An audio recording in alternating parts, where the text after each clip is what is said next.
এত ক্ষুদ্র পরিমাণ ঈমান, কোন মানুষ যদি অতটুকু পরিমাণ ঈমান নিয়ে আল্লাহর সামনে উপস্থিত হতে পারে, ওই লোকটা যদি পাপের কারণে জাহান্নামী হয়, আল্লাহ তাআলার কাছে ওই অনুপরিমাণ তথা যাররা পরিমাণ ঈমানের এত দাম, আল্লাহ তাআলা ওই অনুপরিমাণ ঈমানের বদৌলতে একটা সময় তাকে জাহান্নাম থেকে জান্নাতের মালিক বানায় দিবে। আর এক হাদিসের মধ্যে নবী আমার জানায় দেন, যেই লোকটা সবচেয়ে ছোট জান্নাতের মালিক হবে, ওই লোকটার জান্নাতের পরিধি হবে কমপক্ষে এই দুনিয়ার 10 গুণ। আর একটু জোরে বলেন না সুবহানাল্লাহ।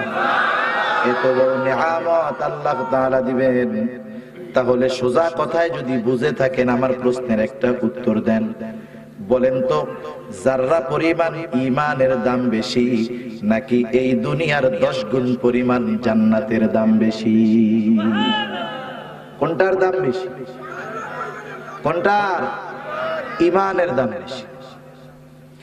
যাররা পরিমাণ ঈমানের বিনিময়ে পাওয়া যাবে এই দুনিয়ার 10 গুণ পরিমাণ একটা জান্নাত।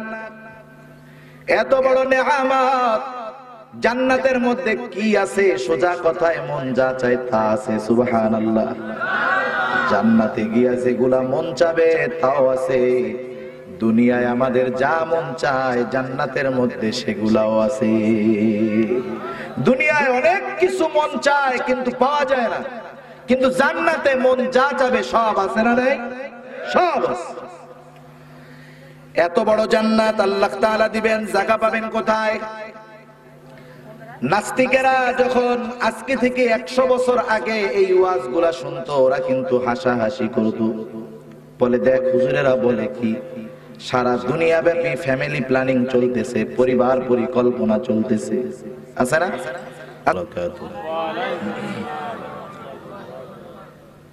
আলহামদুলিল্লাহ, আলহামদুলিল্লাহিল্লাযী হাদানা লিল ইসলাম,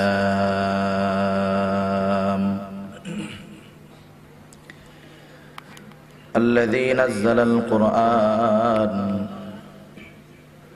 هدى للناس وبينات من الهدى والفرقان وخلق الإنسان وكرمه وعلمه من البيان ما لم يعلم فسبحان الذي لا يحصى امتنانه باللسان ولا بالقلم ونشهد أن لا إله إلا الله وحده لا شريك له ونشهد أن سيدنا وسندنا وحبيبنا وطبيبنا وأولانا ومولانا محمد صلى الله تعالى عليه وعلى آله وأصحابه وبارك وسلم وبارك وسلم تسليما كثيرا كثيرا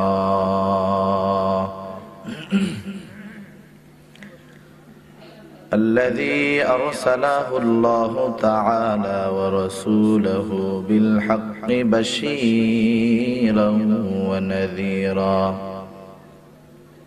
وداعيا إلى الله بإذنه سراجا وقمرا منيرا أما بعد فأعوذ بالله من الشيطان الرجيم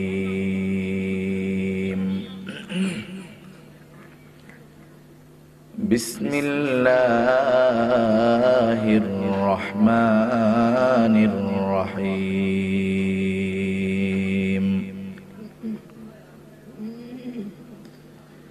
يا أيها الذين آمنوا آمنوا كما آمن الناس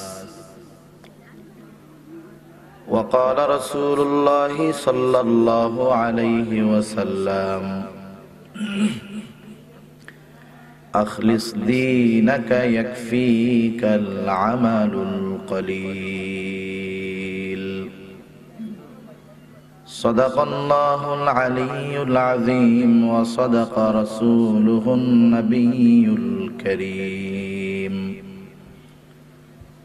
ونحن على ذلك من الشاهدين والشاكرين والحمد لله رب العالمين سبحانك لا علم لنا إلا ما علمتنا إنك أنت العليم الحكيم আমরা সবাই মোহাব্বতের সাথে দুরূদ শরীফ পাঠ করি আল্লাহুম্মা সাল্লি আলা মুহাম্মাদিন ওয়া আলা আলি মুহাম্মাদ কামা সাল্লাইতা আলা ইব্রাহিম ওয়া আলা আলি ইব্রাহিম ইন্নাকা হামিদুম মাজিদ اللهم بارك على محمد وعلى آل محمد كما باركت على إبراهيم وعلى آل إبراهيم إنك حميد مجيد محمد يا कर कुफ्र को मिटाया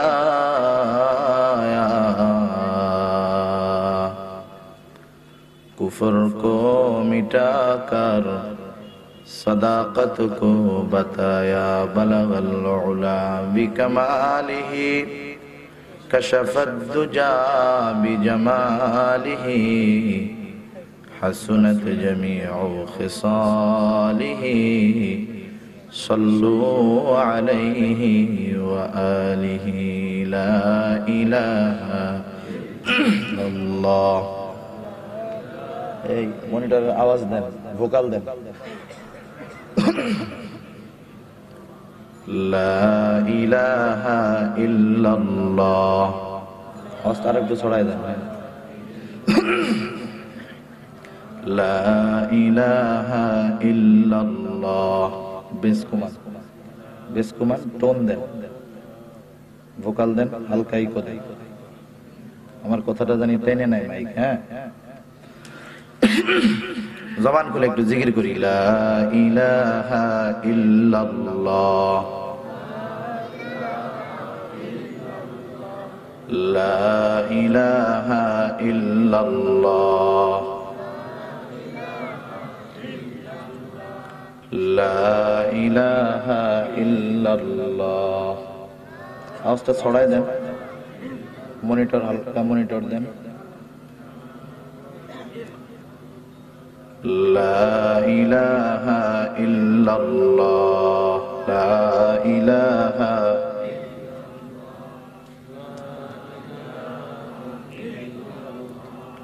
লা ইলাহা ইল্লাল্লাহ এখনো হয় নাই তো আওয়াজটা আরো ঠিক করেন না আওয়াজটা ছড়াই দেন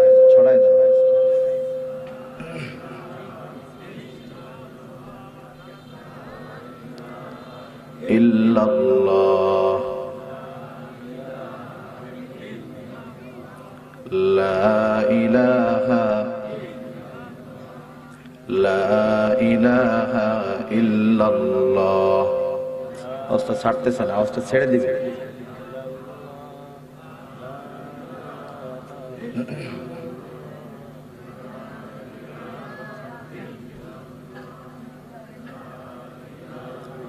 ইল্লাল্লাহ লা ইলাহা ইল্লাল্লাহ ভলিউম দেন আর ভলিউম সমস্যা হইতেছে মনে হয়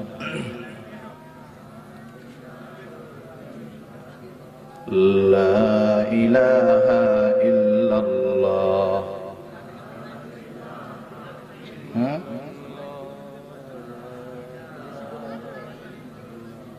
আওয়াজটা তো ক্লিয়ার হচ্ছে না।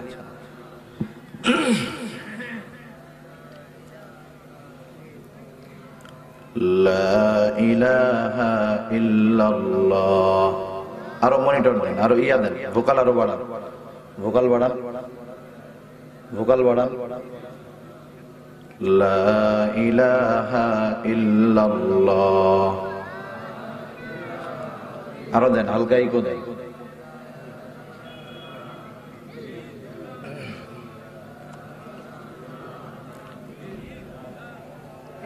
লা ইলাহা ইল্লাল্লাহ।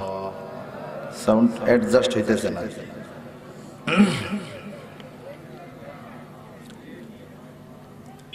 লা ইলাহা ইল্লাল্লাহ মুহাম্মাদুর রাসূলুল্লাহ সাল্লাল্লাহু আলাইহি ওয়াসাল্লাম। আলহামদুলিল্লাহ, ঐতিহ্যবাহী গাজীপুর জেলার অন্তর্গত কালিয়াকৈর থানাধীন বরাবো মসজিদ মার্কেট উত্তরপাড়া খাদিমুল ইসলাম কওমি মাদ্রাসা ও মসজিদের উদ্যোগে আয়োজিত দ্বিতীয় বার্ষিক ওয়াজ ও দোয়ার মাহফিলের সম্মানিত শ্রদ্ধেয় সভাপতি, আমন্ত্রিত উলামায়ে কেরাম, সামনে উপস্থিত মুরব্বিয়ানে কেরাম, সমবয়সী যুবক বন্ধু, স্নেহের ছোট ভাই এবং পর্দার অন্তরালে অবস্থানরত সম্মানিতা শ্রদ্ধেয় মা ও বোন, দয়াময় আল্লাহ রাব্বুল আলামিনের দরবারে অগণিত শুকর যে মহান মালিক আমাদের হায়াতে বরকত দিয়ে সুস্থ রেখে এতক্ষণ পর্যন্ত হাফেজ মাওলানা মুফতি মাহবুবুর রহমান আরিফি হাফিজাহুল্লাহ হযরতের জবান থেকে বহুত দামি কথা শ্রবণ করবার, আমাকেও আপনাদের খেদমতে কিছু দ্বীনি কথা পেশ করবার লক্ষ্যে যে মহান মালিক সুস্থ অবস্থায় এখানে আসার তৌফিক দিয়েছেন, সেই মালিককে খুশি করার জন্য মুহাব্বতের সাথে জবান খুলে অন্তর থেকে আমরা একবার কালিমাতুশ শুকর পাঠ করি, আলহামদুলিল্লাহ। অগণিত দুরূদ ও সালাম সাইয়্যিদুল আম্বিয়া, আশরাফুল আম্বিয়া, খাতামুল আম্বিয়া, বিশ্ব নবী, শেষ নবী, শ্রেষ্ঠ নবী মুহাম্মাদুর রাসূলুল্লাহ সাল্লাল্লাহু আলাইহি ওয়াসাল্লামের প্রতি। আল্লাহ তাআলা আমাদেরকে এখানে আসার জন্য কবুল করেছেন, তাই আসতে পেরেছি। কি বলেন? আল্লাহ যদি আসার তৌফিক না দিতেন আমরা এখানে আসতে পারতাম না, কারণ দুনিয়ার সব ভালো কাজ করার তৌফিক দেন আল্লাহ তাআলা। আর আল্লাহ তাআলা ভালো কাজ করার সুযোগ তাদেরকেই দেন যাদেরকে আল্লাহ তাআলা ভালোবাসেন। এই কারণে দুনিয়ার অনেক পাপী মানুষও ভালো কাজ করতে পারে, তাই না? কারণ আল্লাহ তাআলা চান যে তার সব বান্দা তওবা করে দ্বীনের পথে ফিরে আসুক। এক হাদিসের মধ্যে রাসূলুল্লাহ সাল্লাল্লাহু আলাইহি ওয়াসাল্লাম সাহাবাদেরকে উপমা দেওয়ার জন্য, উপমা বোঝানোর জন্য বলেন যে এক ব্যক্তি সফরে বের হয়েছে। প্রতিটা দেশের সফর এক এক রকম নয়, এক এক দেশের সফরে যানবাহন এক এক রকমের হয়। কেউ যদি মরুভূমির দেশে জাহাজ নিয়ে যায়, কাজ হবে? মরুভূমির মধ্যে চলার জন্য ওইটাই প্রয়োজন যেটা মরুভূমির প্রতিকূলতাকে উপেক্ষা করে মুসাফিরকে তার গন্তব্যে পৌঁছায় দিতে পারবে। সেখানে প্রয়োজন হলো উটের। আবার পানির দেশে যদি আপনি খুব upper class, business class, sleeper coach নিয়ে যান, কাজ হবে? ওইখানে দরকার হলো বড় বড় লঞ্চের দরকার, জাহাজের দরকার। তা যাই হোক, মরুভূমির পথে সফরের জন্য প্রয়োজন উটের। এখনো এত বিশাল বিশাল মরুভূমি দুনিয়ার মধ্যে আছে, হাজার হাজার মাইল পাড়ি দেওয়ার পরেও দুই পাশে বাড়ি ঘর, লোকজনের অস্তিত্বই খুঁজে পাওয়া যায় না। এখন তো কত আধুনিক, তৎকালীন সময়ের সফর এত আরামের ছিল না, খুব কষ্টের। সেজন্য একজন মুসাফির যখন উটের পিঠে উঠে কোথাও সফরের জন্য রওনা দিতেন, তার গন্তব্যে পৌঁছাইতে যত খাবারের প্রয়োজন, পানির প্রয়োজন, সব ওই উটের পিঠে বেঁধে এরপরে তিনি রওনা হইতেন। একজন লোক রওনা দিয়েছে, সফরের মধ্যবর্তী অবস্থানে সে আছে, অনেক লম্বা সফর, ক্লান্ত পথিক দুপুর বেলায় এক গাছের ছায়ায় তার উট বেঁধে ঘুমায় পড়ছে। উটের সাথে বাঁধা তার খাবার, তার পানি, তার যা প্রয়োজন সব উটের সাথেই বাঁধা। ক্লান্ত পথিক ঘুমায় পড়ছে। সে যখন ঘুম, এর ফাঁকে কোনোভাবে উট বাধা রশিটিকে খুলে উট চলে গেছে। সূর্যের আলো সরে গেছে, ছায়া চলে গেছে, রোদ আসছে, তার ঘুম ভেঙে গেছে। ঘুম থেকে উঠার পরে সে দেখতেছে উট নাই। উট নাই মানে কি? উটের সাথে পানি নাই, খাবার নাই, তাবু নাই, কোনো কিছুই তার নাই। এই লোকটার অবস্থা কি হবে? সে সন্ধ্যা পর্যন্ত ডাইনে বামে খোঁজার পরে দেখে যে না, উটের কোনো অস্তিত্বই নাই। এই লোকটা চূড়ান্ত পর্যায়ের হতাশ, কারণ মরুভূমির মাঝে রাতের বেলায় হিংস্র প্রাণী বের হয়। মরুভূমির মধ্যে হিংস্র নেকড়ে আছে। সে চিন্তা করতেছে যে আমি যদি বেঁচে থাকি তাহলে কি হবে জানি না, রাতের বেলায় হয়তো মরুভূমির কোনো হিংস্র প্রাণীর খাবার হব, অথবা দিনের বেলায় পানির অভাবে, রৌদ্রের তাপে, বালুর উত্তাপে মৃত্যু আমার অনিবার্য। এই মৃত্যু ঠেকানোর কেউ নাই। তার মানে সে নিজেকে এখন মৃত্যুর জন্য অপেক্ষমান একজন ব্যক্তি হিসাবে মনে করতেছে। বলেন, এই অবস্থা আমাদের যদি কারো হয়, ওই সময় ওই ব্যক্তির মতো হতাশাগ্রস্ত, আশাহত আর কেউ থাকতে পারে? সে নিজেকে পৃথিবীর সবচাইতে বড় আশাহত ব্যক্তি মনে করবে, হতভাগা মনে করবে। সে তার সিদ্ধান্তে উপনীত যে এখন আমার সামনে শুধু মরণ, আর কিছু নাই। এমন অবস্থায় সে দেখতে পেল দূর হতে তার উটটাকে দেখা যায় খাবার, পানি টানি সব কিছু সহ তার দিকে ফিরে আসতেছে। যেই লোকটা চূড়ান্ত মৃত্যুর জন্য অপেক্ষমান, সে যখন তার খাবার, পানি, উট সহ ফিরে পাবে, ওই লোকটা কেমন আনন্দিত হবে। আনন্দের ঠেলায় লোকটা বলতেছে, আল্লাহ তুমি আমার গোলাম, আমি তোমার রব। আমরা দেশে কথা বলে না, আমাদের দেশে বলে তো যে খুশির ঠেলায় ভাষা হারায় ফেলছে। মানে আনন্দের ঠেলায় কি বলবে না বলবে টের পায় না, কিছু না কইতে পেরে কান্দে দেয়, আছে না নাই? অবস্থা তার এমন হয়ে গেছে, এত খুশি, খুশির ঠেলায় সে বলতেছে, আল্লাহ আপনি আমার গোলাম, আমি আপনার রব। কত খুশি হয়েছে লোকটা। আল্লাহ রাসূল সাল্লাল্লাহু আলাইহি ওয়াসাল্লাম বলতেছে যে এই লোকটা তার উট ফিরে পাওয়ার পরে যত খুশি হয়, যদি কোনো পথ হারা আল্লাহর বান্দা তওবা করে আল্লাহর পথে ফিরে আসে, আল্লাহ তাআলা তার চাইতে বেশি খুশি হয়। সুবহানাল্লাহ। আচ্ছা, আমরা যদি সারা দুনিয়ার মানুষ নেককার হই, আল্লাহর লাভ আছে? গুনাহগার হইলে ক্ষতি আছে? কোনো ক্ষতি নাই। আমাদের দুনিয়ায় যদি আমার উপরে জনসমর্থন না থাকে, তাহলে অনেক সময় এটা কিছু মানুষের জন্য ক্ষতির কারণ হয়ে যায়। অনেক মানুষের অর্থ না থাকলে ক্ষতির কারণ হয়ে যায়। শত্রু বেশি থাকলে জীবনের জন্য আশঙ্কা হয়ে দাঁড়ায়।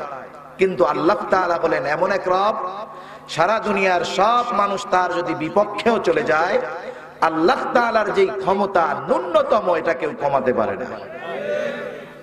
আবার সারা দুনিয়ার মানুষ যদি আল্লাহর পক্ষে হয়ে যায়, দিনদার হয়ে যায়, মুত্তাকি হয়ে যায়, পরহেজগার হয়ে যায়, তাহাজ্জুদ গুজার বান্দা হয়ে যায়, আল্লাহ তাআলার যেই শান মান বিন্দু পরিমাণ বাড়ে না। সুবহানাল্লাহ বলে। আল্লাহ তাআলার হলো এমন শান, এমন মান। সেজন্য আল্লাহ তাআলা আমার আপনার ইবাদতের মুখাপেক্ষী না। আমি নামাজ না পড়লে, রোজা না রাখলে, আল্লাহর দুশমনি করলে আল্লাহর কোনো লাভও নাই, ক্ষতিও নাই। কিন্তু ক্ষতিটা কার? ক্ষতিটা হলো আমার। ক্ষতি কার? মনিটরের সাউন্ড বাড়ান না, সুন্দর হচ্ছে না সাউন্ড। ক্ষতি আমার। সেই জন্য আমাকে আমারটা বুঝতে হবে। যে ব্যক্তি নিজের লাভ না বুঝে, এর চাইতে বোকা আর কেউ আছে? আপনাদের এলাকায় পাগল আছে না? পাগল, পাগলে অনেক কিছু বোঝে না, কিন্তু টাকার হিসাব ঠিকই বোঝে। দুনিয়ায় আমি কোনো পাগল দেখি নাই যে টাকা বোঝে না। দুনিয়ায় এমন কোনো পাগল নাই যে নিজের স্বার্থ বোঝে না। দুনিয়ায় এমন কোনো পাগল আমি দেখি নাই যে টাকারে কাগজ মনে করে ফেলায়া দেয়। কাগজ আর টাকা এক জায়গা রাখলে পাগল বুঝে না, টাকা বাদ দিয়া কাগজ ধরে, এমন পাগল দুনিয়ায় কোনোদিন দেখি নাই। ও বুঝে যে টাকার মধ্যেই লাভ। এখন যেই ব্যক্তি সজ্ঞানে থাকা অবস্থায় নিজের ভালোটা নিজে না বুঝে, নিজের ঈমানের হালাত নিজে না বুঝে, কোনটা তার জন্য কল্যাণকর, কোনটা তার জন্য অকল্যাণকর, এটা না বুঝে, তাহলে ওই লোকের মতো বোকা আর কেউ হতে পারে না। ঠিক কিনা বলেন? সেজন্য আমরা বোকা হইতে চাই না। আমরা বোকা হইতে চাই? আমরা বোকা হইতে চাই না। আওয়াজটা ছড়াই দেন। আপনি মনে হয় মূল অপারেটর না, এটা বুঝতেছেন না আপনি। আওয়াজটা ছেড়ে দিতে হবে, আমার গলা শুকাই যেতেছে। হ্যাঁ, আওয়াজটা ছাড়েন, একটু পানি দিয়ে। চা দিয়ে আমার গলা শুকায় যাচ্ছে, কষ্ট হইতেছে কথা বলতে। মনিটর, হ্যাঁ আপনি তাহলে এবার বলি আমি একটু তোমার মনিটরের। তাহলে দুনিয়ার মধ্যে চালাক কারা আর বোকা কারা, এরকম থাক। আলহামদুলিল্লাহ, মাশাআল্লাহ। দুনিয়ার মধ্যে চালাক কারা আর বোকা কারা। আমরা দুনিয়ার মানুষ মনে করি যেই লোকটা স্বল্প বুদ্ধি খাটিয়ে অল্প বুদ্ধি খাটিয়ে অনেক টাকা উপার্জন করতে পারে, আমরা তাকে চালাক মনে করি। আবার যেই লোকটা হালালের পথে চলার চেষ্টা করে অর্থ উপার্জন করতে পারে না, তাকে আমরা বোকা মনে করি। যেমন একই সাথে দুইজন মানুষ চাকরি করে সচিবালয়ে, দুইজনই সচিব। একজন সচিব মানে তার পাওয়ার বাস্তবিক অর্থে একজন মিনিস্টারের চাইতেও বেশি। বাংলাদেশ চালায় কারা? আমাদের জনপ্রতিনিধিরা বাংলাদেশ চালানোর পেছনে যতটুকু ভূমিকা রাখেন, তার চাইতে অগণিত গুণ বেশি ভূমিকা একজন সচিবের। যাই হোক, সে কথা বাদ দিলাম। সচিবালয়ের সচিব, একই সাথে দুই বন্ধু চাকরি করে। একজন গরিব মানুষ, সে লেখাপড়া শিখে কোনো মতো বিসিএস দিয়ে এক পর্যায়ে সচিব হলো। সে যখন সচিব, তার ঢাকা শহরে 10টা বাড়ি।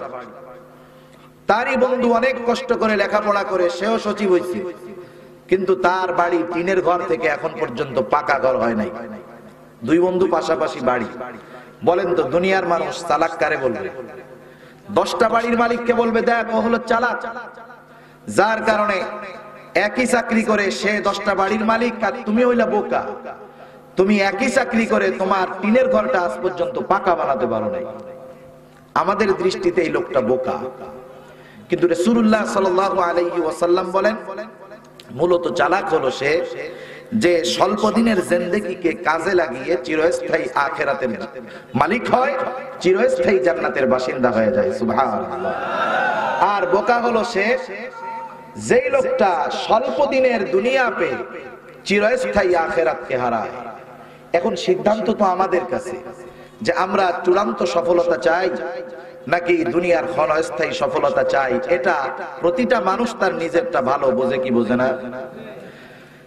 সেজন্য আমাদেরকে বুঝতে হবে যে আখিরাত হলো চিরস্থায়ী, দুনিয়া হলো ক্ষণস্থায়ী।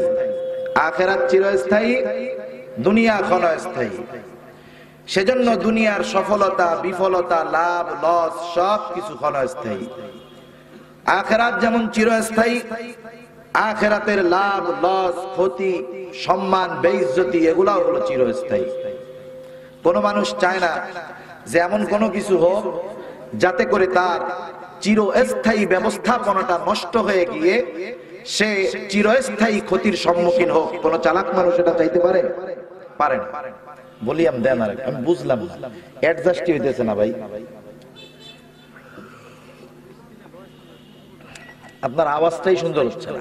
আপনারা বললাম ভোকাল দেন, আরো ভোকাল দেন, ভোকাল দেন। আওয়াজটা পাতলা হবে, ছড়ায় যাবে। আওয়াজ ভারী হচ্ছে কিন্তু ছড়াচ্ছে না।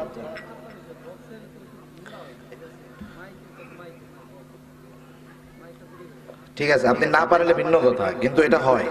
আপনি না পারলে সেটা ভিন্ন কথা। আওয়াজ সুন্দরভাবে টানতেছে না। তা আমরা চিরস্থায়ী সফলতা চাই না ক্ষণস্থায়ী সফলতা চাই? চিরস্থায়ী সফলতা চাই। তাহলে চিরস্থায়ী সফলতা দিতে পারে কোন জিনিস?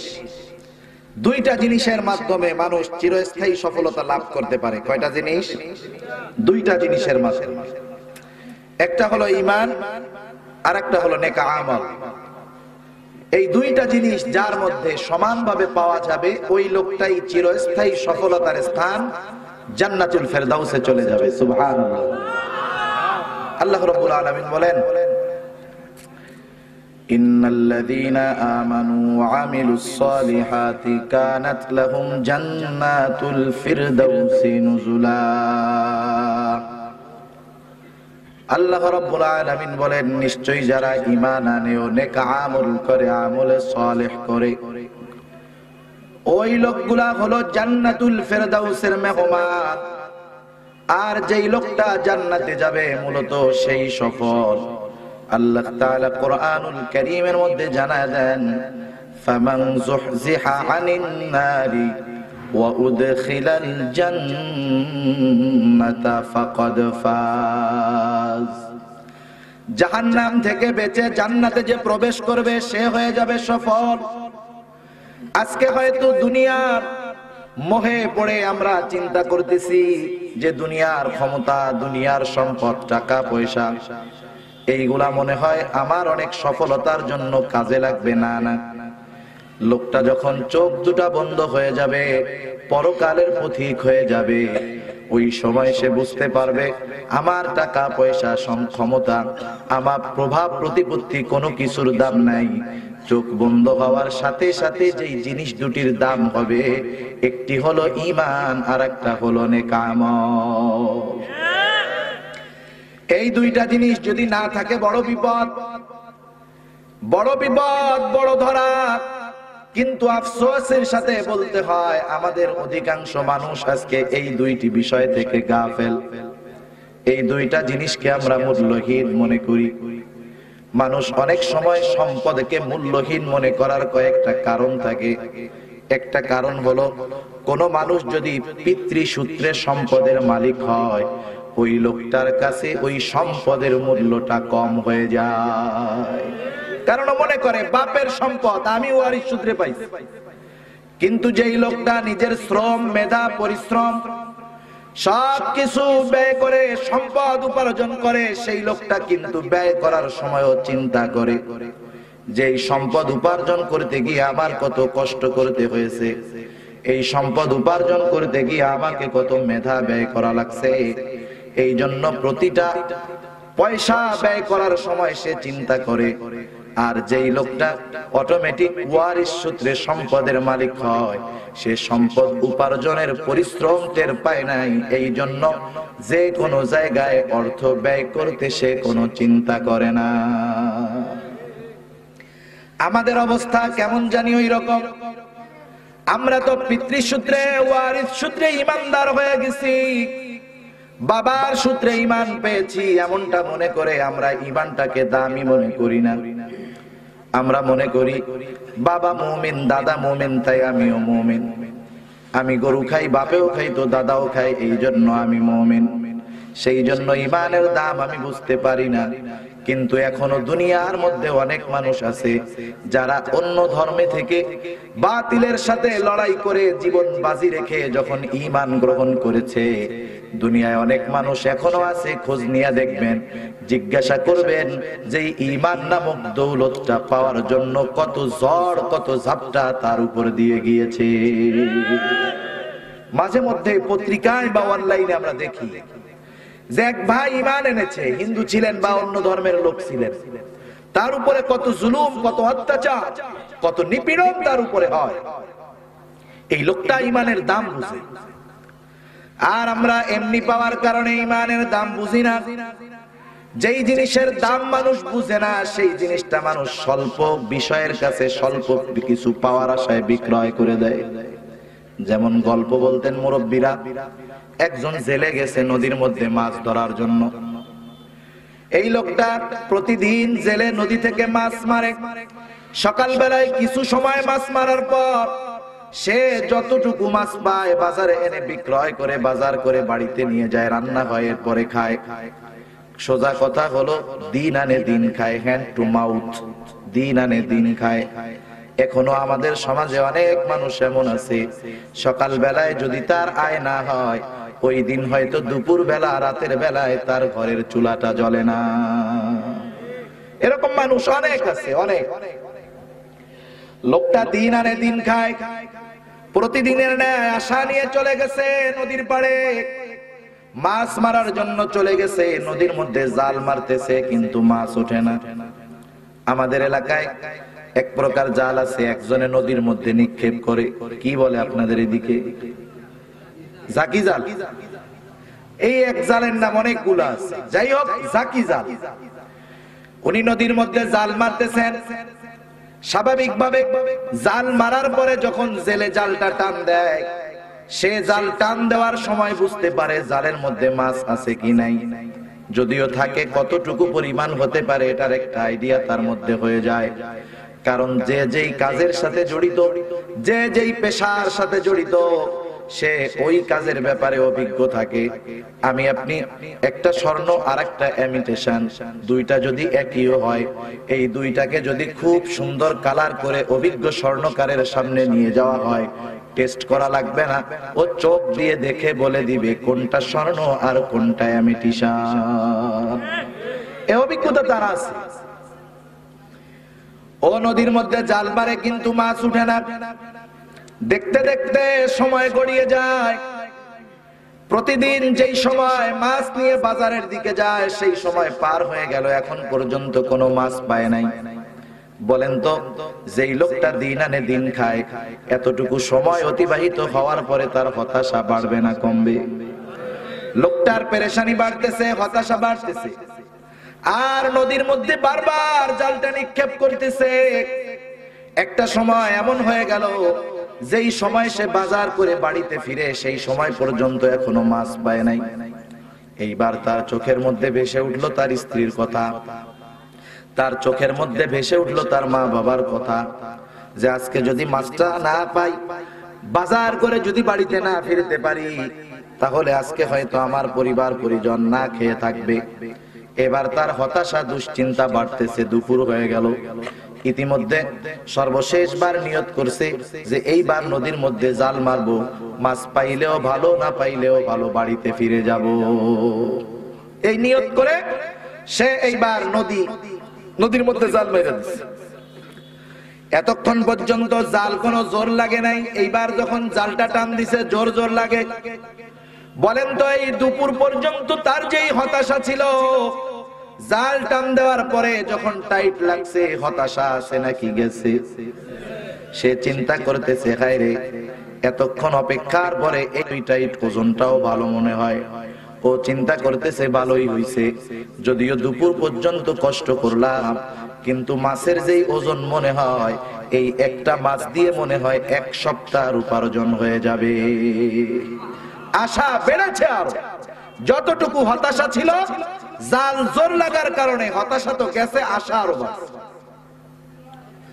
জালটা টান দিয়ে এবার উপরে উঠাইলো। উঠানোর পরে এখন দেখে মাছ কোথায়? বড় একটা পাথর। বলেন তো, আশা যতটুকু বেড়েছিল, আগের বার যতটুকু হতাশ হয়েছিল, মাছ ভেবে পাথর পাওয়ার পর হতাশা বাড়বে না কমবে? অবশ্যই বাড়বে। কারণ একজন একটা জিনিস পায় নাই ভিন্ন কথা, কিন্তু পাওয়ার পরে হারানো, এটা কিন্তু বড় কষ্টের ব্যাপার। এজন্য যেই মানুষগুলা দুনিয়ায় ইমানদারের ঘরে জন্মগ্রহণ করার পরও তার ইমানের সংরক্ষণ করতে পারে নাই, এই লোকগুলা যখন ইমান হারা হয়ে জাহান্নামে যাবে, এদের আফসোস হবে বেশি। এবার লোকটা চিন্তা করতেছে, হায় রে, কি হলো, কি আশা করলাম, পেলাম পাথর। সে বলে, যাই হোক, পাথর যেহেতু পাইলাম, পাথর নিয়েই আজকে বাড়িতে যাব। বাড়িতে গিয়া পাথরটা ঘরের সামনে রেখে দিল। উঠান থেকে ঘরে উঠতে সহজ হবে, পাথরটার উপরে পা দিয়ে উঠবে। পাথরটার উপরে শ্যাওলা বটে গেছে পানির ভিতরে থাকার কারণে। ঘরের সামনে রাইখা দিছে পাথর বাহিরে। পরের দিন সকাল বেলায় জেলে এইবার মাছ মারার উদ্দেশ্যে রওনা হবে। সকাল বেলায় জেলের বাড়ি রাস্তার পাশে হীরাচুনি পান্নার ব্যবসা করে, তাদের নাম হলো জহুরি। দামি দামি পাথরের ব্যবসা করে জহুরি। এই জহুরি এবার সামনে দেখতে পেল জেলের বাড়ির সামনে একটা পাথর, কিন্তু তার দৃষ্টি বলে দেয় এই পাথরটা কোনো সাধারণ পাথর নয়, দামি পাথর। এবার সে ডাক দিয়ে বলে, এই বাড়ির মালিককে? জেলে বলতেছে, আমি হলাম এই বাড়ির মালিক। বলে, ও জেলে, তোমার ঘরের সামনে যেই পাথরটা দেখা যায়, সেটা কি তুমি বিক্রয় করবা নাকি? জেলে বলে, জহুরি, তুমি কি আর কি করো? তুমি কিনো দামি দামি পাথর, হীরা চুনি পান্না, তোমার আমার এই ময়লা পাথরের দিকে নজর গেল কেন? জেলেকে এইবার জহুরি বলে, তুমি বিক্রয় করবা কিনা বলো, তুমি কত টাকা চাও, সেই টাকা তোমাকে দেওয়া হবে। এই পাথরটা তুমি আমার কাছে বিক্রয় করে দাও। স্বাভাবিক একটা পাথর দাম যদি 50 টাকা হয়, নাইলে আপনি 500 টাকা চাইতে পারেন। জেলে মনে করতেছে জহুরির মনে হয় মাথা টাথা খারাপ, এত দাম দিয়ে পাথর কিনতে চায়। বলে, তুই নিয়ে যা, 50 টাকা দিলেই খুশি, যা। জহুরি পাথরটা নিয়ে ব্যাগে ভরছে, টাকা দিয়া দিছে। এইবার জেলেকে বলে, ও জেলে, তুমি মারো মাছ, তুমি সেই জন্য চিনবা কোনটা ভালো মাছ, কোনটা দামি মাছ, কোনটা পচা মাছ, কোনটা তাজা মাছ, ওইটা তুমি চিনবা। আর আমি পাথরের ব্যবসা করি, সেই জন্য আমি বুঝতে পারবো কোনটা দামি পাথর, কোনটা কম দামি পাথর। ও জেলে, তুমি তো চিনো নাই, কারণ তোমার তো সেই নজর নাই। আমি তো পাথর চিনে গেছি, যদিও এটা ময়লা। তোমার ঘরের সামনের পাথরটা কোনো সাধারণ পাথর নয়, তোমার ঘরের সামনের পাথরটা হলো পরশ পাথর। তুই আমার কাছে সব সম্পদ যদি আমার চাইতি, তোর এই পাথর কিনতে আমি সব সম্পদ করে দিয়ে দিতাম। কিন্তু এখন যদি জেলে হাত দিয়া, গাল দিয়া হাত কামড়ায়, দেয়ালের সাথে মাথা মারে, কাজ হবে? আর বেচা ফেলছো, এখন আর ফেরত পাওয়ার উপায় নাই। জেলে কেন বিক্রি করলো? কারণ জেলে তার পাথরের দাম বুঝে নাই, মূল্য বুঝে নাই, ঠিক কিনা বলে? আর জহুরি সব সম্পত্তি কেন কিনতে চাইল? কারণ জহুরি এই পাথরের দাম জানে, ঠিক কিনা বলে? সেজন্য যে যেটার দাম জানে, সে সেটা সম্পদ ব্যয় করে কিনতে চায়, দখল দিতে চায়।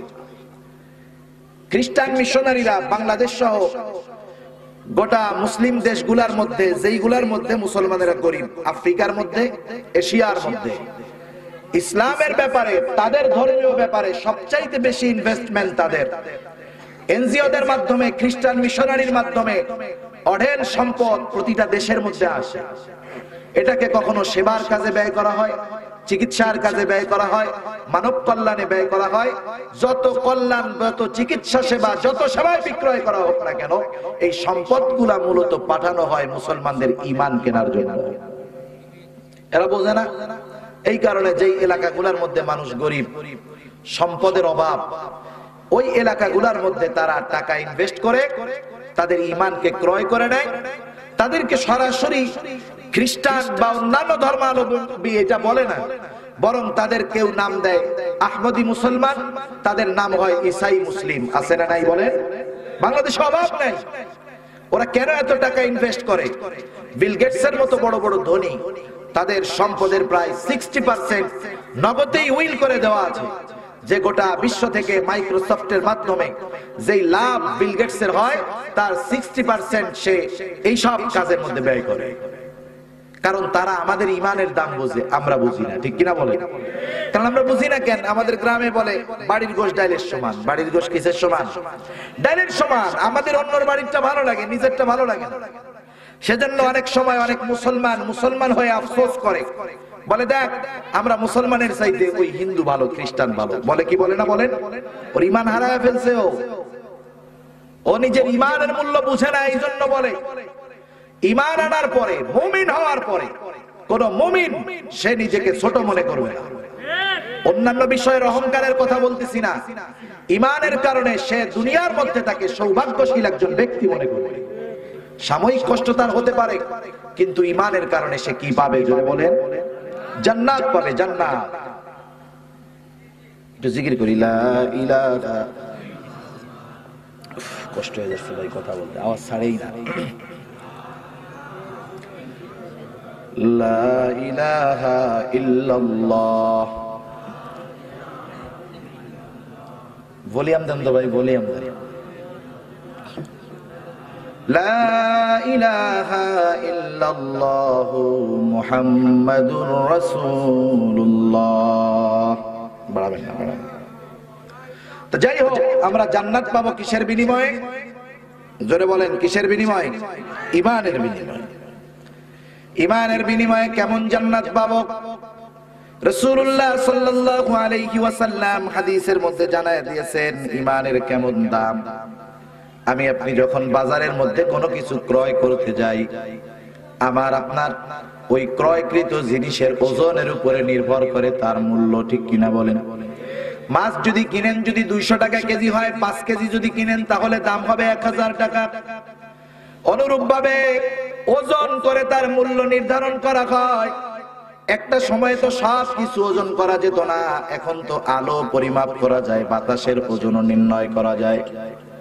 রাসূলুল্লাহ সাল্লাল্লাহু আলাইহি ওয়াসাল্লাম মুসলিম শরীফের একটা বর্ণনা, এই হাদিসের মাধ্যমে নবী আমাদেরকে জানায় দেন ঈমান কতটুকু হলে কেমন প্রতিদান পাওয়া যাবে। রাসূলুল্লাহ সাল্লাল্লাহু আলাইহি ওয়াসাল্লাম বলেন, যেই লোকটার অন্তরের ভিতরে জবের দানা পরিমাণ কল্যাণ আছে অর্থাৎ ঈমান আছে, এই লোকটা যদি এই জবের দানা পরিমাণ ঈমান সহ মৃত্যুবরণ করতে পারে, আল্লাহর সামনে যদি অতটুকু ঈমান নিয়ে সে উপস্থিত হতে পারে, ওই লোকটা হয়তো দুনিয়ায় শয়তানের ধোঁকায় পড়ে নামাজ পড়ে নাই, রোজা রাখে নাই, পাপ করেছে, অন্যায় করেছে, এই পাপের কারণে হয়তো তার শাস্তি হবে, জাহান্নাম হবে, কিন্তু আল্লাহ তাআলার কাছে ওই যে জবের দানা পরিমাণ ঈমান, এইটার এত দাম, এত দাম। আল্লাহ তাআলা একটা সময় ওই জবের দানা পরিমাণ ঈমানের বদৌলতে আল্লাহ তাআলা তাকে জাহান্নাম থেকে জান্নাতের মালিক বানায়া দিবে। এরপরে নবী আমার বলেন, কারো অন্তরের মধ্যে যদি গমের দানা পরিমাণ কল্যাণ নিহিত থাকে অর্থাৎ ঈমান থাকে, আল্লাহর নবী বলেন ওই লোকটা যদি পাপের কারণে জাহান্নামীও হয়, ওই লোকটা পাপের কারণে যদি জাহান্নামীও হয়ে যায়, কিন্তু আল্লাহ তাআলার কাছে তার ওই গমের দানা পরিমাণ ঈমানের এত দাম, ওই গমের দানা পরিমাণ ঈমানের বদৌলতে আল্লাহ তাআলা একটা সময় তাকে জাহান্নাম থেকে জান্নাতের মালিক বানায়া দিবে। এরপরে নবী আমার আরো আজীব কথা বলেন। রাসূলুল্লাহ সাল্লাল্লাহু আলাইহি ওয়াসাল্লাম বলেন, যেই লোকটার অন্তরের ভিতরে যাররা পরিমাণ কল্যাণ আছে অর্থাৎ ঈমান আছে, যাররাকে সোজা ভাষায় বুঝেন হলো অণু। অণু হলো এতটা ক্ষুদ্র যেটার অস্তিত্ব আছে কিন্তু মানুষ চোখ দিয়ে দেখতে পারে না, হাত দিয়েও ধরতে পারে না। অণুকে দেখার জন্য যেই মেশিন, ওটার নাম হলো অণুবীক্ষণ যন্ত্র। হাত দিয়েও দেখা যায়, ধরা যায় না। দৃষ্টি শক্তি যতই ভালো হোক না কেন, চোখ দিয়ে দেখা যায় না। এত ক্ষুদ্র পরিমাণ ঈমান, কোন মানুষ যদি অতটুকু পরিমাণ ঈমান নিয়ে আল্লাহর সামনে উপস্থিত হতে পারে, ওই লোকটা যদি পাপের কারণে জাহান্নামীও হয়, আল্লাহ তাআলার কাছে ওই অণু পরিমাণ তথা যাররা পরিমাণ ঈমানের এত দাম, এত দাম। আল্লাহ তাআলা ওই অণু পরিমাণ ঈমানের বদৌলতে একটা সময় তাকে জাহান্নাম থেকে জান্নাতের মালিক বানায়া দিবে। আর এক হাদিসের মধ্যে নবী আমার জানায় দেন, যেই লোকটা সবচেয়ে ছোট জান্নাতের মালিক হবে, ওই লোকটার জান্নাতের পরিধি হবে কমপক্ষে এই দুনিয়ার 10 গুণ। আর একটু জোরে বলেন না সুবহানাল্লাহ। এত বড় নিয়ামত আল্লাহ তাআলা দিবেন, তাহলে সোজা কথায় যদি বুঝে থাকেন, আমার প্রশ্নের একটা উত্তর দেন। বলেন তো, যাররা পরিমাণ ঈমানের দাম বেশি নাকি এই দুনিয়ার 10 গুণ পরিমাণ জান্নাতের দাম বেশি? কোনটার দাম বেশি? কোনটার? ঈমানের দাম বেশি। যাররা পরিমাণ ঈমানের বিনিময়ে পাওয়া যাবে এই দুনিয়ার 10 গুণ পরিমাণ একটা জান্নাত। এত বড় নিয়ামত, জান্নাতের মধ্যে কি আছে? সোজা কথায় মন যা চায় তা আছে। সুবহানাল্লাহ। জান্নাতে গিয়া যেগুলা মন চাবে তাও আছে। দুনিয়ায় আমাদের যা মন চায় জান্নাতের মধ্যে সেগুলাও আছে। দুনিয়ায় অনেক কিছু মন চায় কিন্তু পাওয়া যায় না, কিন্তু জান্নাতে মন যা চাবে সব আছে না নাই? সব আছে। এত বড় জান্নাত আল্লাহ তাআলা দিবেন, জায়গা পাবেন কোথায়? নাস্তিকেরা যখন আজকে থেকে 100 বছর আগে এই ওয়াজগুলা শুনতো, ওরা কিন্তু হাসাহাসি করত। বলে, দেখ হুজুরেরা বলে কি, সারা দুনিয়া ব্যাপী ফ্যামিলি প্ল্যানিং চলতেছে, পরিবার পরিকল্পনা চলতেছে। আছে না? আছে পরিবার পরিকল্পনা আপনাদের এলাকায়? ফ্রি ফ্রি ওষুধ দেয়, আছে না নাই? এগুলা ফ্রি পাইলে বাঙালি আলকাতরাও খায়। ফ্রি যখন দেওয়া হয় আসলের খোঁজ থাকে না, ফ্রির টেনশনে আসল হারায়। এক মুরব্বী গেছে বাজারে, বউতে যাওয়ার সময় বলে দিছে যে আসার সময় কিন্তু তেল নিয়ে আসবা, তেল যদি না আনো তাহলে কিন্তু রান্না হবে না, তেল না আনলে রান্না হবে না। মুরব্বী সুন্দর মতো চলে গেছে বাজারের দিকে।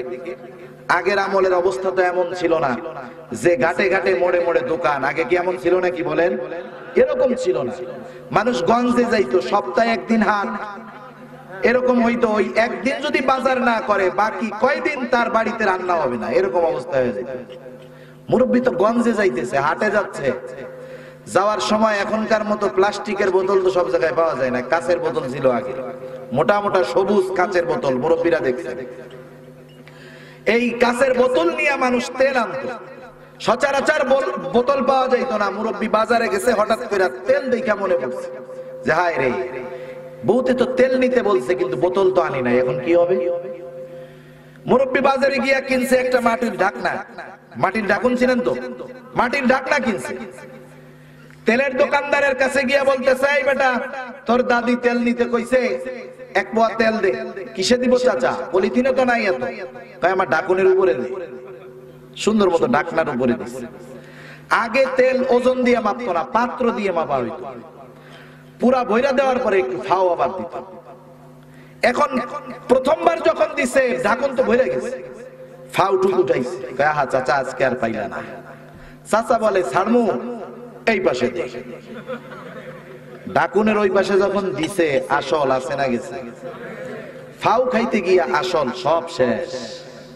পরিবার পরিকল্পনার মাধ্যমে আমাদের সমাজের মধ্যে জন্ম বিরতিকরণের যেই ফাউ, ট্যাবলেট সহ অন্য যা কিছু দেওয়া হয় সব ফাউ দেয়।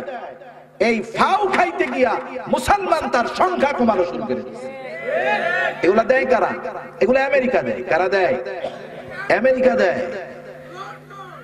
আমেরিকার সদ্য প্রেসিডেন্ট যিনি ছিলেন, সদ্য সাবেক প্রেসিডেন্ট ডোনাল্ড ট্রাম্প, বর্তমান প্রেসিডেন্ট বাইডেন, ডোনাল্ড ট্রাম্পের বাচ্চা হলো 5 জন না 6 জন, বাইডেনের এরকম 5 জন না 6 জন। চিন্তা করেন, ও আমাগো দিয়া ফাউ খাওয়াইয়া বলে 2টার বেশি নয়, একটা হলে ভালো হয়, আর ওরা কিন্তু ওই কাম ঠিক রাখছে। ঠিক কিনা বলেন? উদ্দেশ্য অন্য কিছু না। আপনাকে আমাকে ভয় দেখায় যে খাবারের অভাব হবে, জায়গার অভাব হবে। ওদের মূল ভয় হলো জানি আল্লাহর নবীর উম্মত দুনিয়ায় বাড়তে না পারে। কারণ এক একজন মুমিনকে ওরা যত বড় ভয় পায়, এক একটা অস্ত্রকে ওরা তত বড় ভয় পায় না। ঠিক কিনা বলেন? কিন্তু মুসলমান বোঝে না, সেজন্য ফাউ পাইলে আর ছাড়তে চায় না।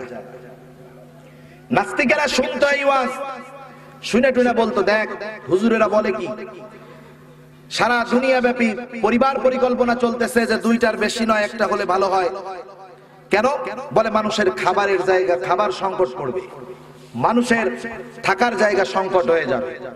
কিন্তু আল্লাহ তাআলা, রাসূলুল্লাহ সাল্লাল্লাহু আলাইহি ওয়াসাল্লাম জানায় দিয়েছেন, যখন কোন মানুষ তার মায়ের পেটের মধ্যে আসে, প্রাণ দেওয়ার সাথে সাথে তার রিজিকে কতটুকু খাবার আছে আল্লাহ তাআলা নির্ধারণ করে দেয়। সুবহানাল্লাহ।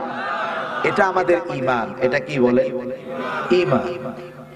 তারপরেও গ্লোবালাইজেশন হচ্ছে। দেখেন, আগে একটা বাড়ির মধ্যে 10 শতক, 15 শতক, 20 শতক জায়গা নিয়ে একটা বাড়ি হতো, একটা ফ্যামিলি এখানে থাকতো। আপনাদের আশেপাশে অনেক দেখছেন 5 শতক 6 শতক জমির মধ্যে 10 তলা ফ্ল্যাট বানাচ্ছে, 4 ইউনিটের বিল্ডিং করতেছে। ওই 6 শতকের মধ্যে 40টা পরিবার থাকতেছে। ঠিক কিনা বলেন? অথচ আগে 6 শতক বাড়িতে একটা লোকের গোসলের জায়গাও হতো না। এখন এই 6 শতকের মধ্যে 40 জন থাকার ব্যবস্থা, এই বুদ্ধি দিয়েছেন কে? আগের আমলে মুরব্বীরা বলতেন যে এক জমিনের মধ্যে একটা ফসল হইতো, যেটাই ধান সেটাই ধান, যেটাই পাট সেটাই পাট, যেটাই কলাই সেটার মধ্যে কলাই। কিন্তু এখন এক জমিনের মধ্যে 3টা চাষ হয়, 3টা ফসল হয়।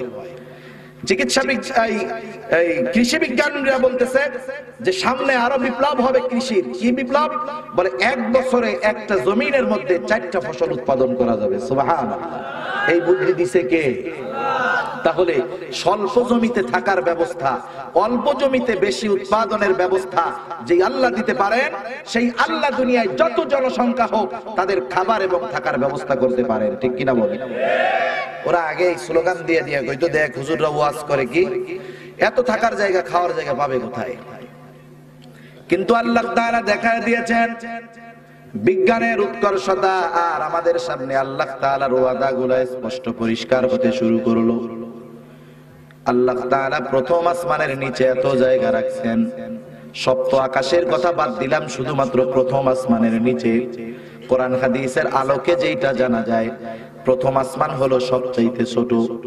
এর নিচে যেগুলা, এগুলা হলো সবচাইতে ছোট স্পেস, ছোট জায়গা। প্রথম আসমানের নিচে আল্লাহ তাআলা এত জায়গা রাখছে, একটা মানুষকে যদি সবচাইতে ছোট জান্নাতের মালিককে যদি দুনিয়ার 10 গুণ পরিমাণ নয় 100 গুণ পরিমাণও এক একটা জান্নাত দেওয়া হয়, প্রথম আসমানের নিচের জায়গাটা শেষ হবে না। এত জায়গা আল্লাহ তাআলা রাখছে।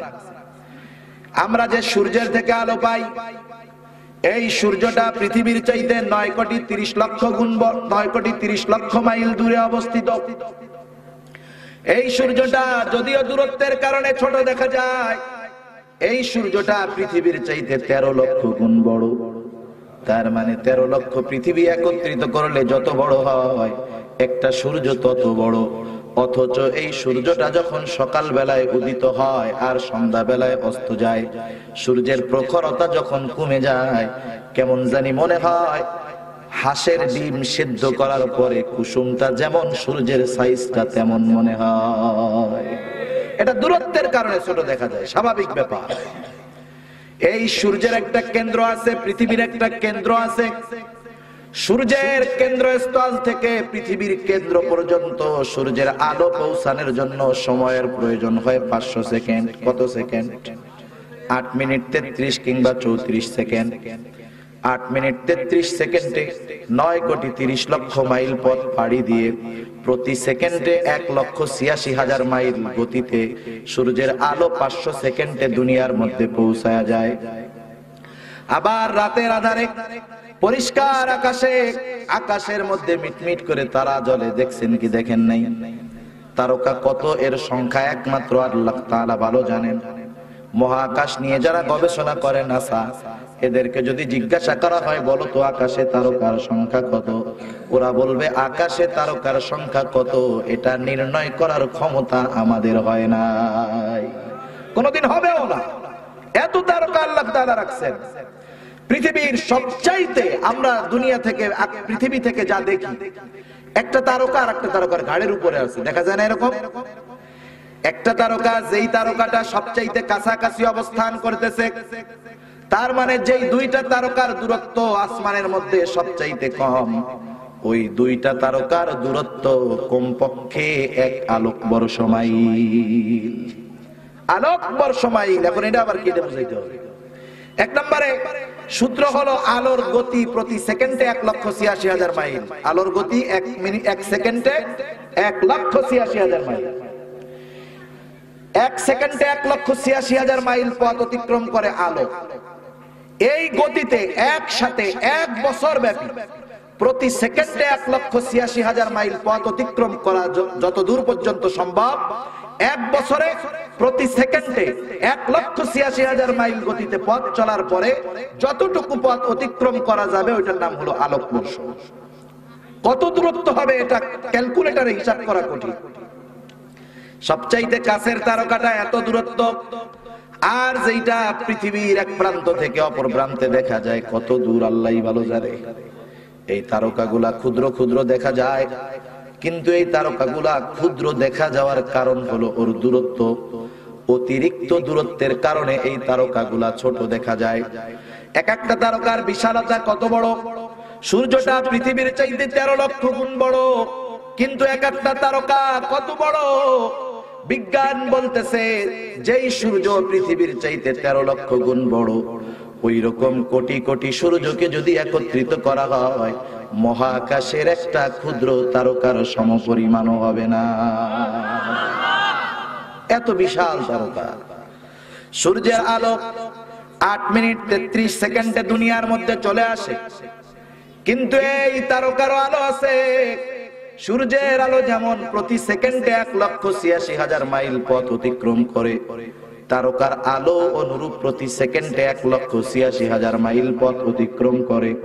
প্রতিদিন 8 মিনিট 33 সেকেন্ডে সূর্যের আলো পৃথিবীতে পৌঁছায় যায়, কিন্তু একই গতিতে তারকার আলো কোটি কোটি বছর পার হয়ে গেল, আজ পর্যন্ত পৃথিবীর মধ্যে তারকার আলো পৌঁছায় না। এত দূর এই তারকাগুলা। কোথায় এই তারকা? ঠিক করতে পারলেন না ভাই, যে কষ্টটা দিলেন, এভাবে কথা বলা যায় না।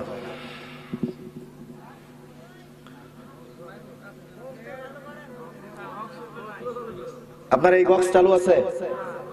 কই এনারা আওয়াজ পায় না কেন? এত কাছে নিয়ে কথা বলে কেউ, তাহলে মাইকের কি দরকার? তাহলে হেড মাইক আনতো, আমি ওইটা নিয়ে বলতাম। আপনি কি শিখাচ্ছেন আমি তো বুঝলাম না ভাই। ইকো বাড়াইলে হবে না, উনি এটা চালাইতেই পারে।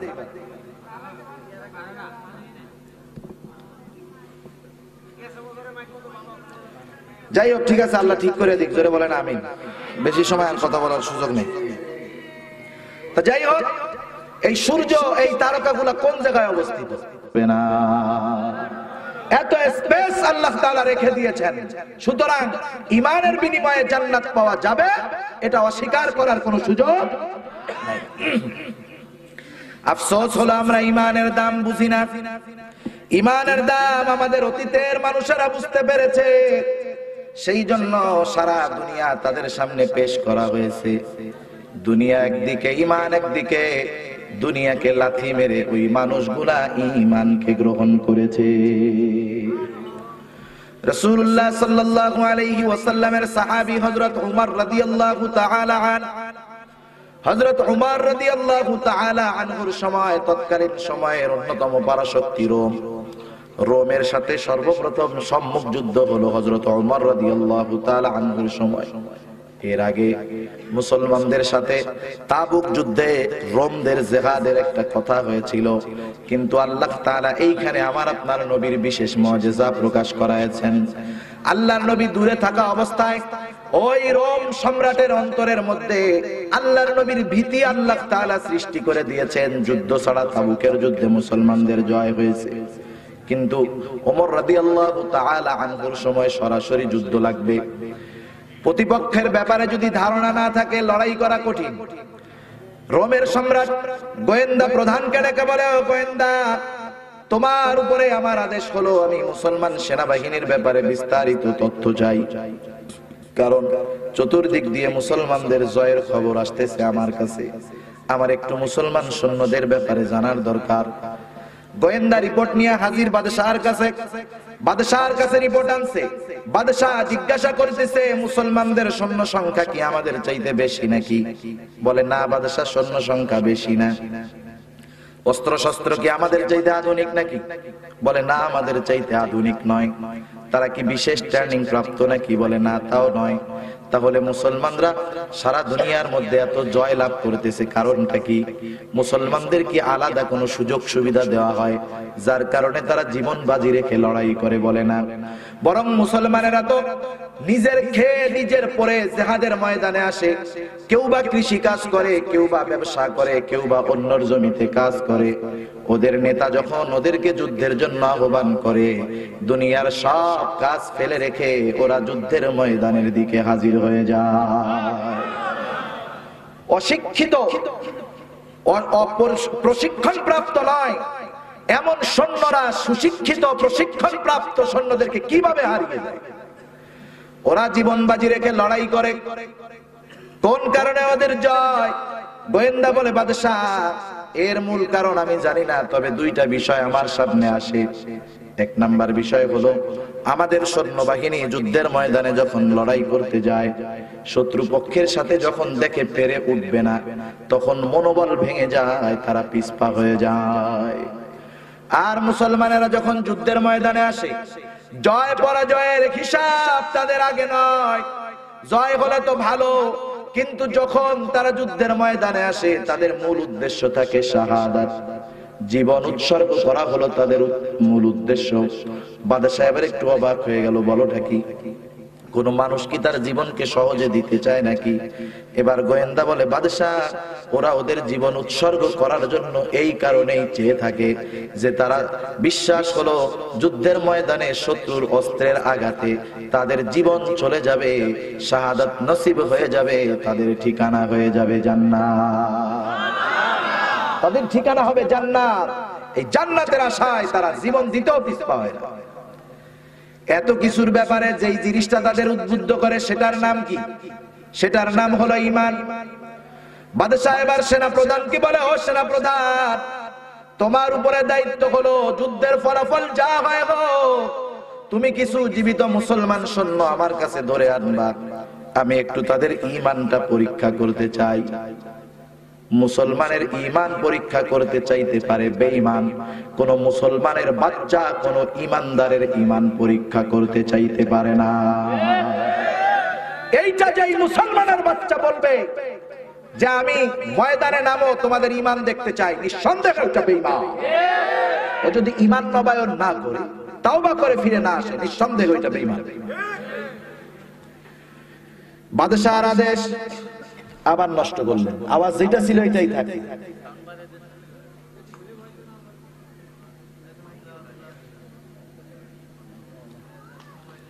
এক মাহফিলে যদি 5 মাহফিলের কষ্ট দেন, আপনাদের সাথে আমাদের শত্রুতা নাই, সর্বোচ্চ ভালোটা দিলে আমি ভালো বলবো, আপনি ভালো বললে আমার খারাপ বলতে তো কোনো প্রয়োজন নাই, আপনার সাথে দুশ্মনী নাই। যা হচ্ছে আমার আগে ভাই কথা বলছে, উনিও বুঝছে আমিও বুঝতেছি। আপনারা এত সুন্দর আয়োজন করে আয়োজকরা, আপনারা একটু ভালো সার্ভিস দেন না, পুরো মজমাটাই নষ্ট হয়ে যায়।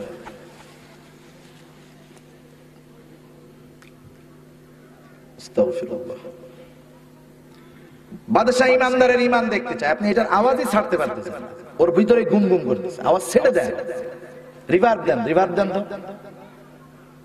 অ্যাডজাস্টমেন্টের একটা বিষয় আছে, ওনার হাত চালানোতেই বোঝা যাচ্ছে উনি বোঝেন।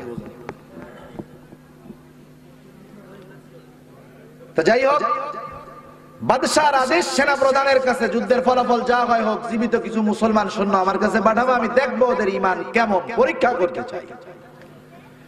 বাদশাহর আদেশ, যুদ্ধ শুরু হয়ে গেল। ঘটনাক্রমে মুসলমানদের একটা দল আটক হয়ে গেছে, বাদশাহর আদেশে পাঠায় দেওয়া হলো বাদশাহর কাছে। বাদশাহর কাছে খবর দেওয়া হলো, বাদশাহ নামদার, মুসলমানদের একটা দল আটক করা হয়েছে, আপনি খবর দিলেই, আদেশ দিলেই হাজির করা হবে। বাদশাহ বলে আগামী দিন দরবারে হাজির করবা। বাদশাহ সকালবেলায় সিংহাসনে উপবেশন করে আছে। বাদশাহ আদেশ করার পর বাদশাহর আদেশে ওই মুসলমান দলকে হাজির করা হলো। যুদ্ধের ময়দান থেকে তাদেরকে আটক করা হয়েছে, কিন্তু তাদের চেহারা, তাদের পোশাক বলে না এই মানুষগুলা যুদ্ধের ময়দান থেকে আটক হয়েছে। কারণ যুদ্ধের ময়দানে যারা যাবে তারা তো সেনাদের পোশাক পরা থাকবে, গায়ে থাকবে লৌহ বর্ম, পায়ের মধ্যে থাকবে জুতা বুট। কিন্তু এরা কেমন মানুষ, গায়ের মধ্যে ছেঁড়া জামা, চুল দাড়িগুলা ধুলায় মলিন হয়ে আছে, পায়ের মধ্যে জুতা নাই। এরাই নাকি সেই সৈন্যবাহিনী যাদের ভয়ে গোটা দুনিয়া থরথর করে কাঁপে। বাদশাহ এবার বলতেছে, তোমাদের আমিরকে, নেতাকে। যুবক একজন দাঁড়ায় গেছে, বলে আমি হলাম এই কাফেলার আমির, নেতা। নাম কি তোমার? বলে আমার নাম হলো আব্দুল্লাহ ইবনে হুযায়ফা। বাদশাহ এবার বলতেছে, আব্দুল্লাহ তুমি আমার পাশে এসে বসো। বাদশাহ ডাক দিয়ে আব্দুল্লাহ ইবনে হুযায়ফাকে তার পাশে বসালো। এইবার মানুষেরা চাতক পাখির ন্যায় তাকায় আছে, কি ব্যাপার? বাদশাহর পাশে বসা তো এটা বড় সৌভাগ্যের ব্যাপার। দুনিয়ার বড় বড় বাদশারা আশা পোষণ করে, হায়রে আমি যদি রোম সম্রাটের পাশে একটু বসতে পারতাম, আমার জীবনটা ধন্য হয়ে যেত। দেখেন না, এই জন্য দেখেন ফেসবুকে মাঝে মধ্যে দেখবেন কারো সাথে, নেতার সাথে বা সম্মানিত ব্যক্তির সাথে ছবি উঠাইতে পারলে পোস্ট করে ছাড়ে যে দেখেন অমুকের সাথে আমার ভালো সম্পর্ক। নেতারা লাইনে বসে আছে, সব নেতারা একসাথে বসা, চেয়ারে বসা। পেছন থেকে কর্মী একটা আইসা নেতার কানে কানে বলতেছিলেন, নেতা চা দিব? বলে না। ছবিটা একজনের দিয়ে তুলাইয়া ফেসবুকে ছাড়ছে। কি লেখছে? বলে অমুক দলের অমুক নেতার সাথে এই ব্যক্তিগত আলোচনায় লিপ্ত আমি। যাইয়া কইছে নেতা চা দিমুনি, আর পোস্ট করছে কি যে ব্যক্তিগত আলাপের রত আমি। আছে না এরকম সিটিং বাস? সব জায়গায় কম বেশি আছে। রোম সম্রাটের পাশে বসতে পারা সৌভাগ্যের ব্যাপার, কিন্তু সেই বাদশা তার হাতে বন্দী, তার হাতে বন্দী একজন উস্কু খুস্কু নগ্ন পদ বিশিষ্ট তার দুশ্মনকে হাসি মুখে তার পাশে বসাইলো। অবাক করা ব্যাপার। সবার নজর ওই দুইটা ব্যক্তির দিকে। বাদশাহ এবার আব্দুল্লাহ ইবনে হুযায়ফাকে বলে, আব্দুল্লাহ এই চেয়ারে বসতে পারা এটা অনেক মানুষের মনের আকাঙ্ক্ষা, কিন্তু দেখো তুমি আমার হাতে বন্দী। এরপরেও আমি তোমাকে আমার পাশে এনে বসাইলাম, কারণ হলো আব্দুল্লাহ, তোমাকে আমার বড় ভালো লেগেছে, আমি চাই তোমার সাথে একটা মোহাব্বতের সম্পর্ক গড়তে। তোমার সাথে আমি একটা সম্পর্ক করতে চাই, কিন্তু এর কিছু অন্তরায় আছে, কিছু বাধা আছে, যার কারণে পারতেছি না। আব্দুল্লাহ, আমি হলাম খ্রিস্টান, তাই খ্রিস্ট ধর্ম ভালোবাসি, যে খ্রিস্টান তাকে ভালোবাসি। ও আব্দুল্লাহ, আমার যদি তোমাকে ভালোবাসতে হয়, তাইলে এক নাম্বার যেই কাজটা করতে হবে সেটা হলো তোমাকে খ্রিস্টান হতে হবে। তুমি যদি খ্রিস্টান হও আব্দুল্লাহ, শুধু ভালোবাসবো তা নয়, আরো অনেক পুরস্কার তোমার জন্য অপেক্ষা করতেছে। আব্দুল্লাহ, তুমি যদি খ্রিস্টান হও, প্রথমত তুমি আমার ভালোবাসা পাইবা। ও আব্দুল্লাহ, এরপরে আমি তোমাকে মুক্ত করে দিব। আমার জেলখানায় যত মুসলমান কয়েদি আছে সবগুলাকে মুক্ত করে দিব। আব্দুল্লাহ, 4 নাম্বার পুরস্কার হিসাবে আমার ঘরে ষোড়শী সুন্দরী যুবতী একটা কন্যা আছে, এই মেয়েটাকে আমি নিজে তোমার সাথে বিবাহ দিয়ে দিব। বিবাহের পর আমার গোটা রোম সাম্রাজ্যের অর্ধেক সম্পদ আমি তোমার নামে লিখে দিব। বাকি অর্ধেকের মালিক তুমি মৃত্যুর পরে হয়ে যাইবা। তুমি হবা এই বিশাল রোম সাম্রাজ্যের একচ্ছত্র অধিপতি। পৃথিবীর সুপার পাওয়ার ছিল তখন পারস্য আর রোম। রোম মানে আজকের ইটালি যেটা, সেটা আর কি। পারস্য আর রোম, পারস্য হলো ইরান, আর বর্তমানে রোম যেটা সেটা হলো ইটালির রাজধানী। এরা ছিল পৃথিবীর সবচাইতে সুপার পাওয়ার। সেই এক সুপার পাওয়ারের নেতৃত্বের চাবি থাকবে তোমার হাতে, কিন্তু কিসের বিনিময়ে? জোরে বলেন, কিসের বিনিময়ে? ঈমানের বিনিময়ে। আপনার আমার কাছে যদি এমন কেউ কিছু চায় যেটা প্রদান করা আমার কাছে সবচাইতে অপছন্দনীয়, এই জিনিসটা চাওয়ার পরে মেজাজ খারাপ হবে কি হবে না? ঠান্ডা রক্ত গরম হয়ে যাবে, রক্ত গরম হলে ঘাম হবে, চোখ রক্ত বর্ণ হয়ে যাবে, বসা থাকলে দাঁড়ায় যাবে, ঠিক কিনা বলেন?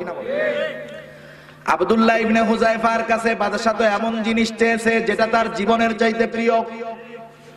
আব্দুল্লাহ ইবনে হুযায়ফা বাদশার কথা শুনতেছে আর তার রক্ত গরম হয়ে যাচ্ছে, লোম কূপ দিয়া ঘাম বের হওয়া শুরু হয়ে গেছে, শরীরের লোমগুলা খাড়া হয়ে গেছে। বসে থাকা আব্দুল্লাহ সাথে সাথে দাঁড়ায় গেছে, চোখ দুটা রক্তবর্ণ হয়ে গেছে। আব্দুল্লাহ বাদশার দিকে ফিরে ঈমানি শক্তিতে বলিয়ান হয়ে জবান খুলে বলে, রোমের কুকুর, তুই কি দুনিয়ার বিনিময়ে আমার ঈমান কিনতে চাস? তুই শুনে রাখ, আমি আব্দুল্লাহকে গোটা দুনিয়ার বাদশাহী প্রদান করলেও আমি আব্দুল্লাহ আমার ঈমান দুনিয়ার বিনিময়ে তোর কাছে বিক্রয় করব না। এমন বড় ব্যক্তিত্ব প্রস্তাব দিয়েছে, ঠান্ডা মাথায় ডিনাই করে নাই, সম্পূর্ণ শক্তি প্রয়োগ করে বাদশার আবেদনকে প্রত্যাখ্যান করা হলো। ভর মজলিসের মানুষ হতবাক হয়ে গেল, হায় রে কি ব্যাপার! যেই বাদশার আঙ্গুলের ইশারায় মুহূর্তের ভিতরে হাজার হাজার মানুষের জীবন চলে যায়, এই বাদশার প্রস্তাব কেমন গতিতে, কেমন অ্যাক্টিভিটিতে, কেমন ভঙ্গিতে প্রত্যাখ্যান করলো, এর বুঝি আর রহাই নাই। ওর অবস্থা শেষ হয়ে যাবে। কিন্তু বাদশাহ সম্ভ্রান্ত ব্যক্তি, যদিও সে খ্রিস্টান, সে রাগ হয়েছে, সাথে সাথে স্থান পরিবর্তন করে চলে গেছে অন্দরমহলে। মনে মনে চিন্তা করে, হায় রে, এরা মুসলমান, ঈমানের পাওয়ার এমন, ঠিক আছে, আমি বিভিন্ন পদ্ধতি প্রয়োগ করে দেখে ছাড়বো ওর ঈমানের শক্তিটা কতক্ষণ কাজ করে। এবার ইন্টারন্যাশনাল পলিসি বাদশাহ শুরু করলেন। কারণ কোন রাষ্ট্র যদি কোন রাষ্ট্রকে নিজের আয়ত্তে নিতে চায়, এই রাষ্ট্র ওই দুর্বল রাষ্ট্রের প্রতি বা প্রতিপক্ষের প্রতি সর্বপ্রথম অফার প্রদান করে যে তুমি যদি আমাকে সমর্থন দাও তাহলে তোমার জন্য এই এই ফ্যাসিলিটি আছে, এই এই সুযোগ সুবিধা আছে, ঠিক কিনা বলেন? কোন ব্যক্তি যদি কোন ব্যক্তিকে নিজের পক্ষে নিতে চায় তাহলে এরকম ফ্যাসিলিটি দেয় যে আমার পক্ষে যদি আসো এই এই সুযোগ সুবিধা আছে। ওকে খুব প্রয়োজন, ওই রাষ্ট্রটাকে কনভিন্স করা, আমার পক্ষে আনা খুব জরুরি। যখন প্রস্তাব দেয় না মানে এবার অবরোধ করে, আছে না নাই এরকম বলেন? মুসলিম বিশ্ব প্রভাবশালী দেশগুলা নিজেদের পক্ষে আর একটা দেশকে আনার জন্য 2 বছর আগে অবরোধ করেছিল, ঠিক কিনা বলেন? এটা একটা ইন্টারন্যাশনাল পলিসি আর কি। এরপরে যদি না হয়, যদি অবস্থা এমন হয়, তাহলে অবরোধ করার পরে পারলে তাদের উপরে সশস্ত্র অত্যাচার চালায়। বিভিন্ন পদ্ধতি প্রয়োগ করে। এটা ইন্টারন্যাশনাল পলিসি। বাদশাহ সেই পলিসি শুরু করলো। বাদশাহ এবার জেলখানার প্রহরীকে ডেকে বলে, যাও রে জেলের মধ্যে আটকায় রাখো, খাবারও দিবা না, পানিও দিবা না। ও ইমানের পাওয়ার দেখা, ইমানের শক্তি দেখা, একটু দেখতে চাই ওর ইমানের শক্তিটা কেমন। জেলখানায় আটকে রাখা হলো, খানাও নাই, পানিও নাই। ডাক্তারকে বলা হলো, ডাক্তার খোঁজ খবর রাখবা, আব্দুল্লাহ ইবনে হুযায়ফা খাবারের অভাবে যদি মৃত্যুবরণ করার মতো অবস্থা হয়, আমার কাছে এসে খবরটা জানায়া দিবা। এক সপ্তাহ জেলখানার মধ্যে খানাও নাই, পানিও নাই। দেয়ালের দিকে ফিরে শুয়ে আছে যুবক আব্দুল্লাহ, কঙ্কালসার দেহ হয়ে গেছে খাবার পানির অভাবে। ডাক্তার দরজা খুলে ভিতরে ঢুকে আব্দুল্লাহকে ডাক দেয়, আব্দুল্লাহ। ক্ষুধার যন্ত্রণায় এতটা দুর্বলতা, জবাব দেয়, ঠোঁট নড়ে কিন্তু শব্দ বের হয় না। কারণ শব্দ বের করতে হলেও শক্তির দরকার, শক্তি নাই দেখে শব্দ বের হয় না। আব্দুল্লাহকে ডাক্তার বলতেছে, আব্দুল্লাহ তোমার অবস্থা তো বড়ই করুণ, এখন যদি তুমি খানা পানি না খাও তোমার জীবনের একটা হুমকি হয়ে দাঁড়াবে। আমি বাদশার কাছে বলে তোমার জন্য খানা পানির ব্যবস্থা করব। ডাক্তার চলে গেছে বাদশার কাছে। বাদশার কাছে গিয়ে খবর দিল, বাদশাহ আব্দুল্লাহর অবস্থা বড়ই খারাপ, এখন যদি খানা পানি না দেওয়া হয় যে কোনো মুহূর্তে আব্দুল্লাহ দুনিয়া থেকে চলে যেতে পারে। বাদশাহ ডাক্তারকে বলে, ডাক্তার খাবার পানির ব্যবস্থা করো, কিন্তু খাবার দিবা শুয়োরের গোশত, পানি দিবা মদ মেশানো পানি। হারাম, হারাম খাবার না। হারাম খাবারের প্রভাব আছে, হালাল খাবারেরও প্রভাব আছে, হারাম খাবারেরও আছে। আমাদের এলাকায় যেটা হয় আর কি, গরিব অঞ্চল তো, দক্ষিণ অঞ্চলের মানুষ, ওই মানুষগুলা বাজারের মধ্যে সবচাইতে দামি মাছ, বড় মাছ, ভালো তরকারি সবকিছু যেই মানুষগুলা কিনে, অধিকাংশ ক্ষেত্রে সুদখোর আর নাইলে ঘুষখোর, ওরাই বাজারের বড় মাছটা কিনে হারাম টাকা দিয়ে। ভালো ভালো খায়, নাদুস নুদুস হয় খাইয়া, বুঝেন নাই? আমরা তো মানুষের বাড়ি খাই নাদুস নুদুস, তাও নাদুস নুদুস হয়। খেয়াল করে দেখবেন, ইমানের নজরে তাকাবেন, দুনিয়ার নজরে না। ওর স্বাস্থ্য যতই ভালো হোক না কেন, হারামখোরের চেহারার দিকে তীক্ষ্ণ দৃষ্টিতে তাকালে জানোয়ারের ছবি ভেসে উঠবে।